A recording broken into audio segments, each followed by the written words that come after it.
마음의 청결을 유지한다는 것은 참으로 힘듭니다.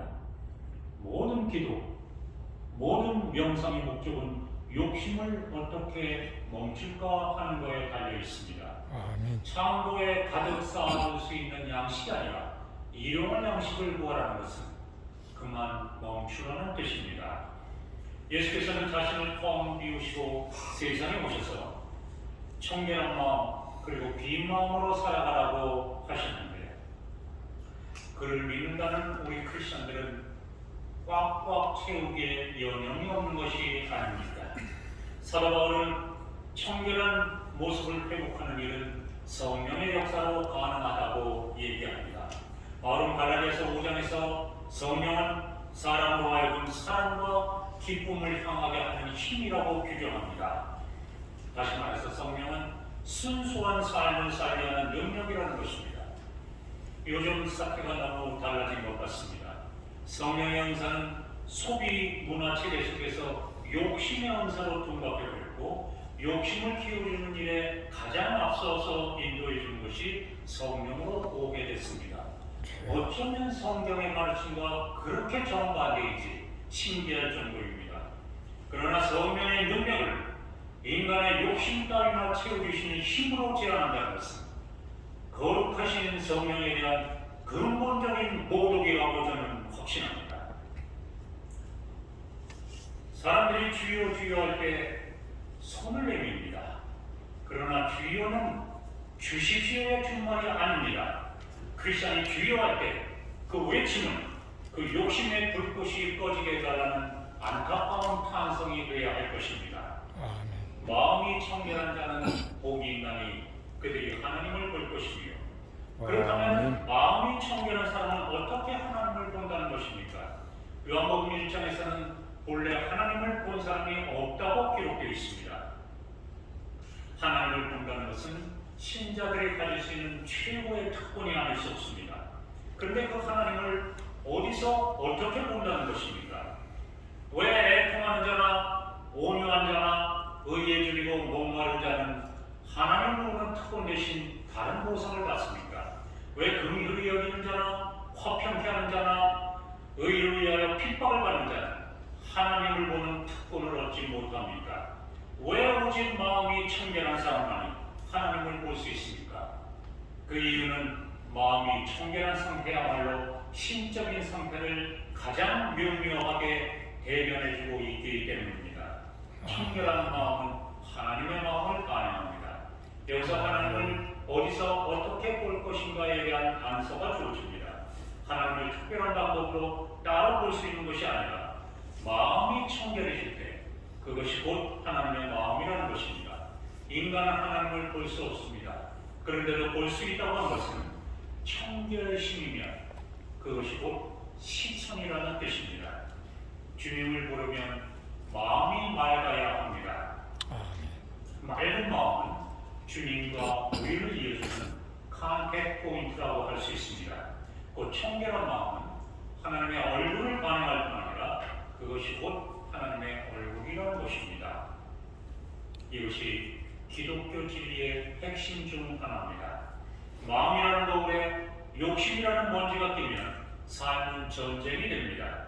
먼지 낀 마음의 거울은 하나님의 얼굴을 반영할 수 없을 뿐 아니라 하나님의 얼굴 자체를 사라지게 합니다.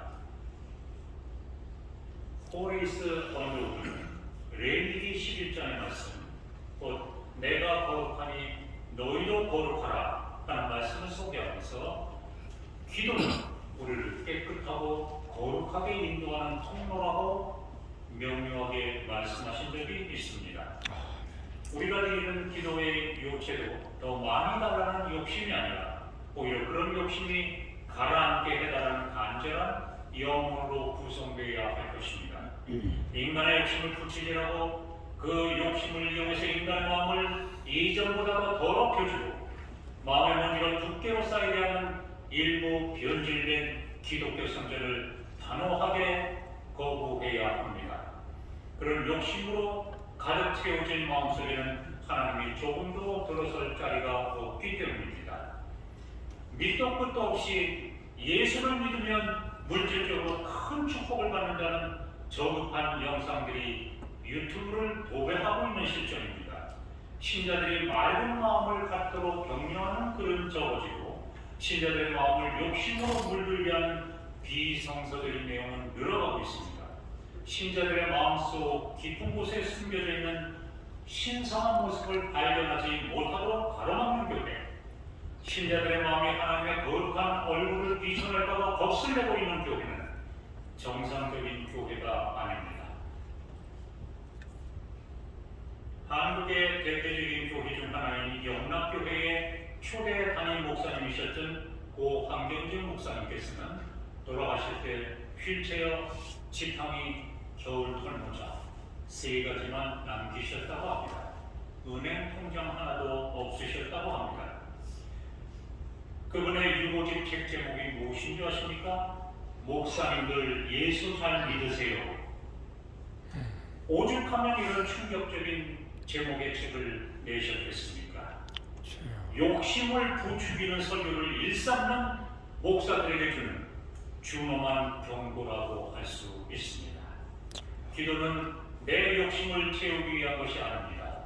예수께서도 그 나라와 그 의를 구하라고 말씀하셨습니다.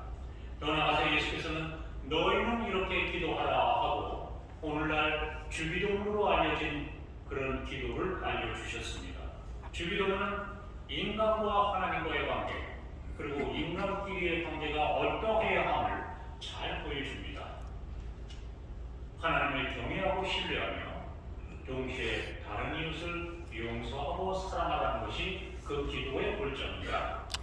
주기도는 어디에도 개인적인 욕심을 강구하라는 내용은 없습니다.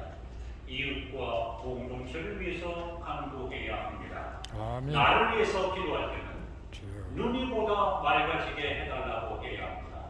시선이 보다 고귀한 것을 향하게 해달라고 해야 합니다. 아멘. 욕심으로 원직힌 마음은 고요한 명상과 기도로 닦아낼 수 있습니다.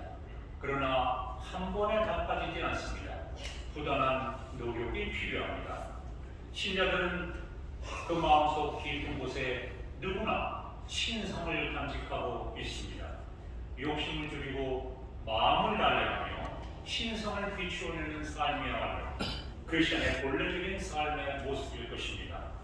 분주한 일정 속에서도, 아니 분주할수록 더욱더 잠시 틈을 내서 고요한 시간을 가짐으로써 하늘의 위로와 힘을 얻으시기 바랍니다. 아멘. 사실 빈손으로 와서 빈손으로 가는 생의 어김없는 원칙을 생각해 볼 때마다 애당초 가져온 것이 없는데 잃을 것은 또 무엇입니까? 마음 한번 달리 먹으면 생의 한순간 한순간이 감격의 연속이 아니겠습니까?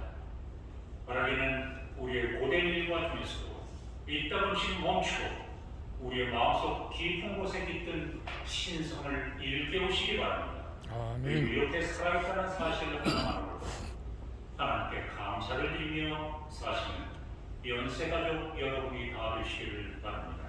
여러분의 삶이 이토록 충만한 은총의 삶이 다 되시기를 간절히 축원합니다. 아멘.